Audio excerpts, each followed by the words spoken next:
All right, everybody.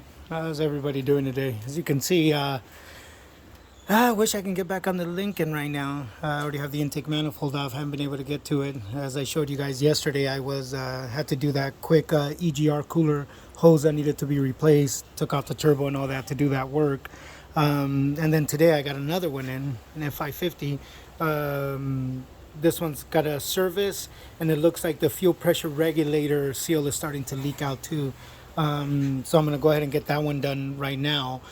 Just feeling a little bit better today. I was telling you guys, had a few videos up already showing how my wife ended up testing positive for COVID over the weekend on Saturday, and she, we all started getting symptoms. Yesterday I had diarrhea, vomiting, nausea. I had no energy. I felt like crap. I still had to work, but I felt like crap.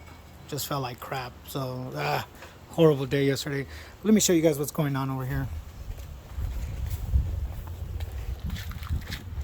So as you can see right here, if you look in there, you can actually see it looks like the fuel pressure regulator right there is leaking. I don't know if you guys can see that right there, but the fuel pressure regulator looks like it's leaking big time.